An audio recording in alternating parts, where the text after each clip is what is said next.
Hey guys, Rob Hilton here from AG Secure Property Management. Barry, I've got my good friend Lyndon Lichty here from Absolute Insurance. Going to be covering off in this video series two different topics. One about landlords and the importance and value of an insurance broker, and one with regards to tenants and tenants insurance. So we'll kick off with the landlord video. Lyndon, landlord, you've got a house, you're deciding to turn it into a rental, you need to make some changes with your insurance. What should you be looking for? Okay, so first key thing, Rob, whether you're buying or you're just flipping it out into a rental, the key thing that insurance company is going to look for is kind of the top four things we always talk about. So is the roof updated, is the electrical updated, is the plumbing updated, and is the heat updated? So those are the four key components of the house that you're going to start. Ideally, obviously, what you want to do is you want to get it legal as well.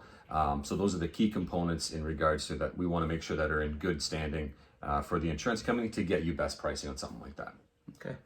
So I've got all the information, I've got a rental property, I've got my own home, I've got a car. What strategies should I be looking for, or should my insurance broker be looking for to save me some money on cost? Yeah, so a great question is a lot of people think, hey, as soon as they have a rental house, that they need maybe a separate business policy or a commercial policy.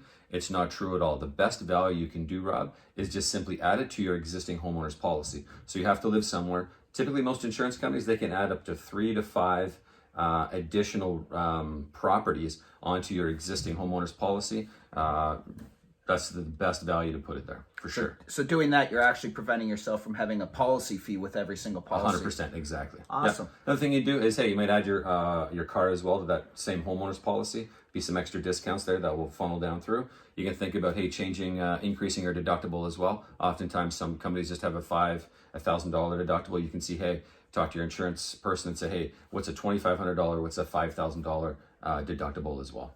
And I guess with that, the philosophy is quite simple. If you have 4 different houses and you had a catastrophic event at one of them, the insurance policy covers that, and you've still got coverage at the others rather than independent. 100%. And the key thing is obviously what you want to do is you want to insure your rents. So think about it. You've got a property, let's say it's a duplex. Let's say you're getting $2,000 for the top floor, $1,000 on the main floor, just for easy math. You're getting $3,000 a month. The day that property, if it were to burn down, obviously your tenants, I mean, they're nice tenants, but they're not going to continue to pay you rent. So you're going to be out suddenly the $3,000 that you might be using to pay the mortgage, etc. So what you want to do, make sure when you're talking to your insurance that, hey, your rents are covered, because what happens essentially is your insurance company becomes your new rent provider. They continue to pay the rent until the house is rebuilt and get you back going again that way. Awesome. One other topic I wanted to cover. I hear often of people going direct to the insurance provider to get a policy such as TD Bank or maybe it's State Farm, whoever it might be. When they have a situation, they're not sure whether or not they make a claim. Do you as an insurance broker add a value to the landlord in helping make that decision rather than them calling direct to the insurance provider? Yeah, thanks, Rob. Great question. So there's 2 distinct places you can buy insurance. You can buy from what we call a direct writer. Rob just mentioned one of them there. Or you can buy from an insurance broker like myself. Here's the 2 main differences. Number 1, a direct writer only has one price for you. So you're talking to them, you're giving them your information. They only have one price. They say that's their best price. That's it. When you're talking to an insurance broker, example, Rob, I got 14 different companies that I go to, so I'm looking at 14 different best value propositions for you to make sure that, hey, you're getting the best coverage and that obviously you're getting the best pricing as well. In the event of a claim, best part about a broker is we're sort of the in-between between the insurance company.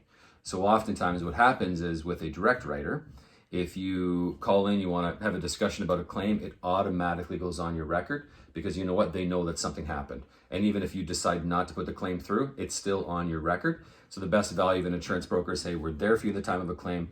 Call us for advice. We can give you really good insight on the best way to handle this claim. Make sure it's done properly and make sure that, hey, if you didn't want to put the small claim in, it doesn't end up on your record and doesn't affect your pricing later on down the road. Awesome.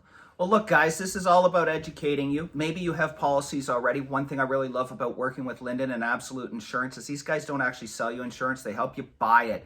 So if you've got questions about your current policies and they're coming up for a renewal, I highly encourage you to get in contact with Lyndon. I'm going to provide his information at the end of this video so that you can do so. And Lyndon can look at your policies, go over your situation, and determine if you've got the best product already out there for you, or maybe give you some options. Lyndon, thanks for your time today. Appreciate it, Rob. Excellent. Thank you.